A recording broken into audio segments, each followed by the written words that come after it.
Bharatiya Janata party को भागवत के बयान पर कहीं पर सफाई देनी पड़ रही है, तो गुजरात में हार्दिक पटेल का मसला है।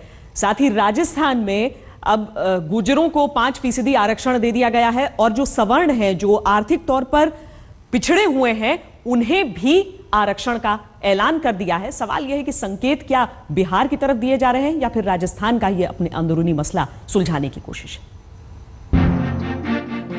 गुजरात में आनंदीबेन पटेलों को आरक्षण देना नहीं चाहती, तो वसुंधरा राजे राजस्थान में गुर्जरों को आरक्षण देने के लिए उतावली है। बीजेपी अध्यक्ष आरक्षण की वर्तमान व्यवस्था में बदलाव नहीं चाहते और संघ प्रमुख का मानना है कि देश में किसे और कब तक आरक्षण मिले, इस पर समिति बनाई जाए।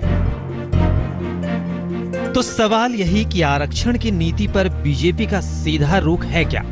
क्योंकि अब वसुंधरा सरकार ने गुर्जरों को 5% और कमजोर वर्ग के अगड़ों को बिन मांगे 14% आरक्षण देने का बिल पास कर दिया है। ऐसे में आरक्षण का कोटा 50 से बढ़कर 68% पहुंच गया है। क्रीमी लेयर तय करने का अधिकार राज्य सरकार को है। नोटिफिकेशन के द्वारा हम तय करेंगे।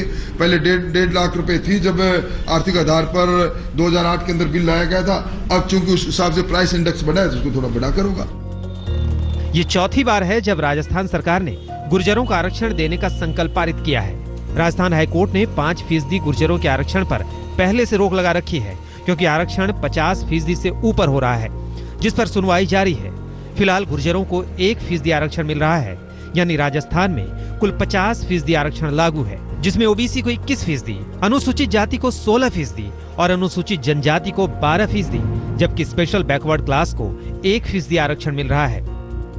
खुद वसुंधरा राजे ने 2008 में 5% गुर्जरों को और 14% पिछड़े अगड़ों को आरक्षण देने का ऐलान किया था, मगर इस बिल को मंजूरी नहीं मिल पाई, क्योंकि संविधान में आरक्षण का आधार सामाजिक पिछड़ापन है, न कि आर्थिक आधार पर आरक्षण देने का प्रावधान है। अशोक गहलोत सत्ता में आए तो उन्होंने भी स्पेशल बैकवर्ड कास्ट के नाम पर गुर्जरों समेत 5 और जातियों को 5% आरक्षण का बिल पास किया और सवर्णों के आरक्षण के लिए आर्थिक आधार पर आरक्षण देने का प्रस्ताव केंद्र को भेज संविधान संशोधन की मांग की, लेकिन हाईकोर्ट ने इस पर रोक लगा दी।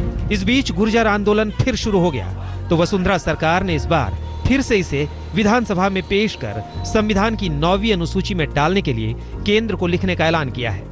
कांग्रेस इसे बीजेपी का छलावा बता रही है। 14% जो स्वर्ण में गरीब हैं उनको आरक्षण देना चाहते हैं। हकीकत यह है कि बीजेपी ने एक और जुमला पकड़ा दिया है, क्योंकि संविधान में आर्थिक आधार पर आरक्षण देने का कोई प्रावधान नहीं है। तो बीजेपी की सरकार केंद्र में है, बीजेपी की सरकार राज्य में है, क्यों ना ये संविधान में संशोधन कर लाएं, एक कानून बना लें, उसके बाद आरक्षण दें। यानी बीजेपी के एक राज्य में आरक्षण नहीं देने पर आंदोलन है, तो एक राज्य में सरकार आरक्षण देने पर आमादा है, लेकिन मामला हर बार फंस जाता है। तो सवाल यही है कि क्या राज्य सरकार इसे संविधान की 9वीं अनुसूची में केंद्र सरकार से डलवा पाती है?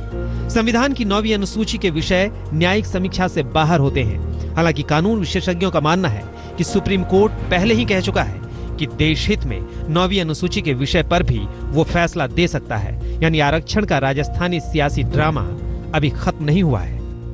गरीब अगड़ों को 14% आरक्षण देने का ऐलान राजस्थान की 4 सरकारें अब तक कर चुकी हैं। यही नहीं, विशेष पिछड़ा वर्ग के तहत 5% आरक्षण का ऐलान भी 3 बार हो चुका है, लेकिन आज तक ये लागू नहीं हो सका। यही वजह है कि आरक्षण पाने वाली कोई भी जातियां मुंह मीठा करने की बात तो दूर, बधाई देने भी सरकार के पास नहीं आई हैं। कैमरामैन निखिल शर्मा के साथ शरद कुमार, जयपुर, आज तक।